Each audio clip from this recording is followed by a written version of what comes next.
Addis was your typical Gen Z girl, fiercely independent, unafraid of pushing boundaries, and utterly convinced that the world owed her nothing but adventure and success. Growing up in the small town of Nkanu, she always felt out of place. While her peers adhered to traditional values and customs, Addis scoffed at the old ways, dismissing them as outdated superstitions designed to stifle freedom. At 21, she was the first in her family to leave the village for university in Enugu. The city was everything she had hoped for, fast-paced, vibrant, and thrilling. It offered her the freedom to explore life on her terms. Addis quickly adapted, embracing city culture with open arms. She attended wild parties, experimented with new experiences, and dabbled in practices she barely understood, from tarot readings to manifestation rituals she found online. One night, at a house party hosted by her roommate Amoka, Addis' curiosity got the better of her. In one corner of the room, a small group had gathered around an older man dressed in flowing white robes. He spoke with authority about spiritual awakenings and the power of reconnecting with ancient forces. Intrigued, Addis joined the circle, her skepticism giving way to fascination as the man described a ritual that could bring wealth, power, and influence. "You must invoke the ancient ones," he said, his eyes glowing with intensity. "They reward those who honor them with gifts beyond imagination." Addis dismissed it as theatrics but couldn't shake the allure of the man's words. Later that night, fueled by alcohol and the encouragement of her peers, she decided to try the ritual. After all, what harm could it do?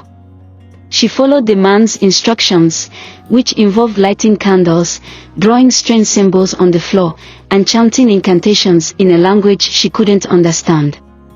At first, nothing happened.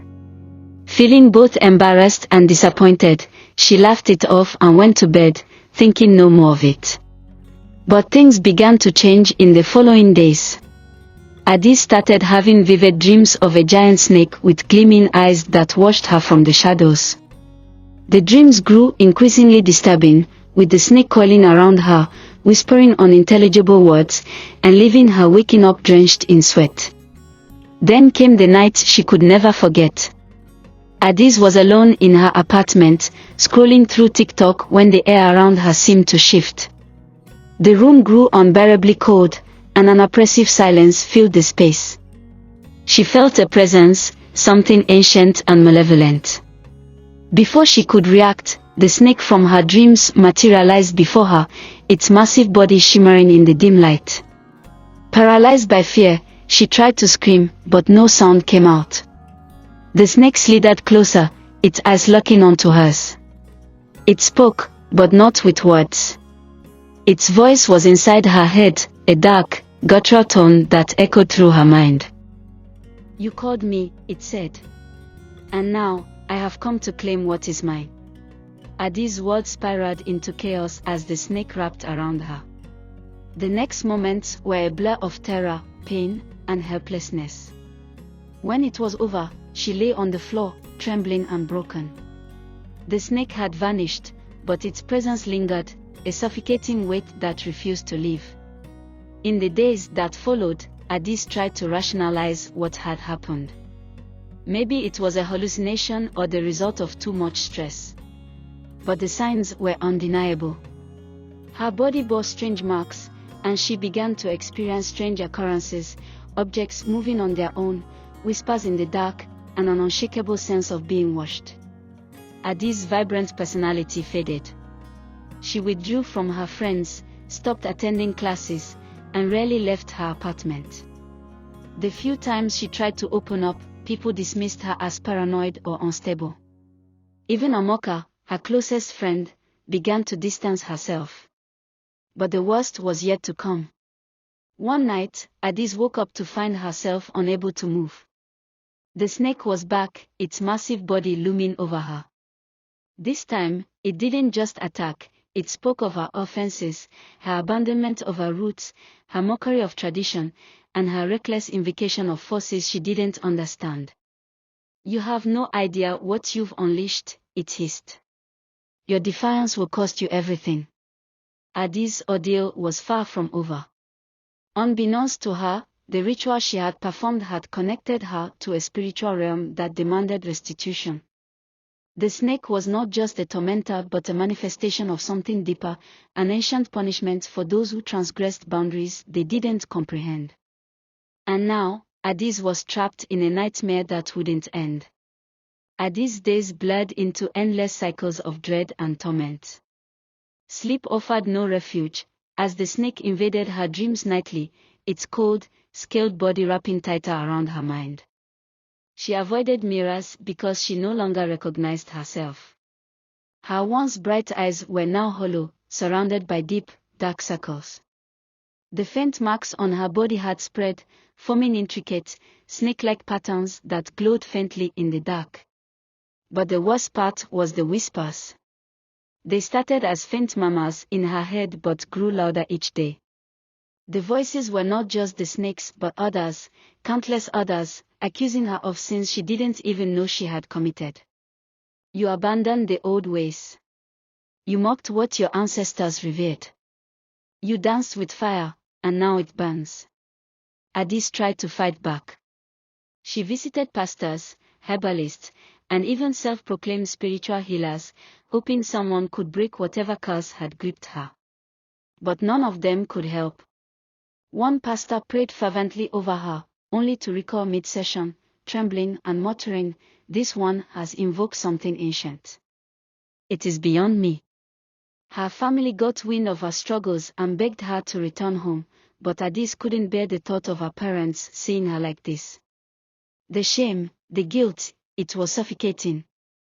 Even if she returned, she wasn't sure what help they could offer. The spirits didn't care about her tears, and neither, it seemed, did the world around her. One fateful evening, as the sun set and the shadows lengthened, Adis reached her breaking point. The snake appeared again, but this time, it brought something worse, visions. She was no longer in her apartment but standing in a vast, desolate forest. The air was thick with an eerie mist, and the ground beneath her feet was alive, shifting and squirming like a mass of snakes. Figures emerged from the fog, women, their faces pale and eyes hollow. They were draped in tattered garments, their bodies marked with the same glowing patterns as Adis. They surrounded her, their mouths moving in unison as they chanted in a language she didn't understand. "Who are you?" Adis cried, her voice breaking. One of the women stepped forward, her face eerily familiar. It took Adis a moment to realize why. It was a reflection of herself, but older, worn, and lifeless. "We are what you will become," the woman said, her voice a haunting echo. "Bound to the spirit you awakened. It feeds on our defiance, our pride, and our ignorance." Adis shook her head, tears streaming down her face. "I didn't know. I didn't mean for this to happen." The woman tilted her head, pity flashing in her lifeless eyes. "It doesn't matter. Intent means nothing to the ancient ones. You opened the door, and now it cannot be closed." Suddenly, the snake reappeared, larger and more menacing than ever. It coiled around Adis, dragging her deeper into the mist. The chanting grew louder, drowning out her screams. When she woke up, she was back in her apartment, her body trembling and drenched in sweat. But something was different. The marks on her skin had begun to pulse, emitting a faint, rhythmic glow. And the whispers in her head were no longer just voices, they were commands. "Go to the river. Submit. Fulfill your role." Adis tried to resist, but her body betrayed her.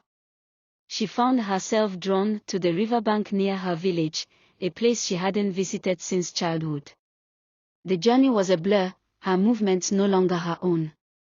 By the time she reached the water's edge, the sun had dipped below the horizon, leaving her bathed in moonlight. The river was eerily still, its surface like glass. Adis knelt at the edge, unable to fight the invisible force compelling her. As she stared into the water, the snake's reflection appeared, its eyes glowing like embers. "You belong to me now," it said, its voice a hiss that sent chills down her spine. Addis wanted to scream, to fight back, but her body was no longer hers. The snake began to rise from the water, its massive form towering over her. The chanting returned, faint at first but growing louder with each passing second. The last thing Addis remembered was the snake lunging toward her, its jaws wide open. Then, darkness. When she awoke, she was back in her apartment, but everything felt different. The whispers were gone, replaced by a heavy silence. The marks on her skin no longer glowed, but they remained, like scars etched into her flesh. Addis thought she might finally be free, but deep down, she knew the truth. This was only the beginning. The snake had claimed her, and its presence, though dormant for now, lingered just beneath the surface. Something had shifted inside her, something she couldn't explain, let alone control. And as the days turned into weeks, Addis began to notice the changes, the way people avoided her gaze, the way animals recoiled from her presence, and the way her reflection in the mirror seemed to smirk when she wasn't looking. Addis had crossed a line she couldn't uncross, and the spirit snake was far from done with her.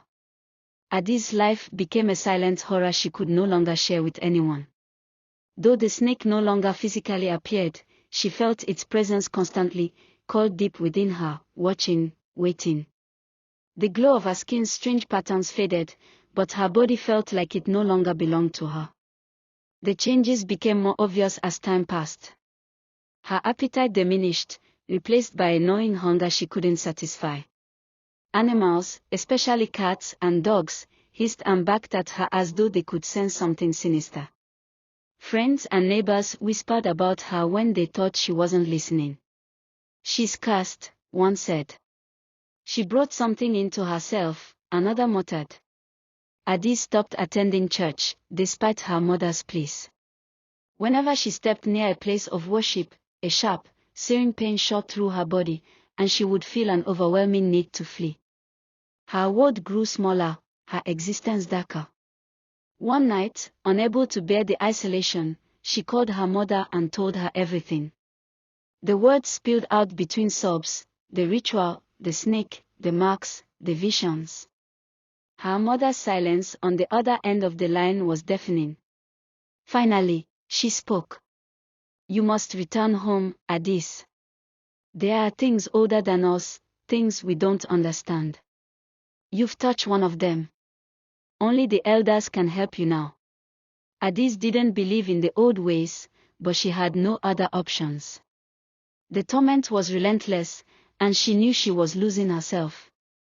The next morning, she boarded a bus back to Nkanu, hoping that returning to her roots might offer her some kind of salvation.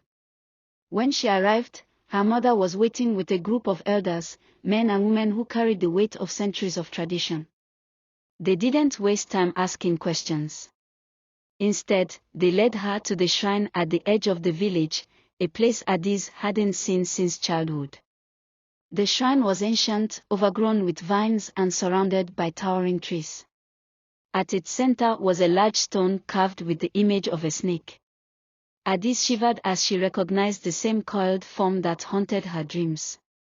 The chief priest, an old man with piercing eyes, stepped forward. He carried a staff adorned with cowrie shells and feathers. "You have summoned the great spirit of the river," he said, his voice heavy with authority. "You have broken the boundary between the living and the spirits, and now it demands payment." Addis fell to her knees. "I didn't know. I didn't mean to, please, help me." The priest shook his head solemnly.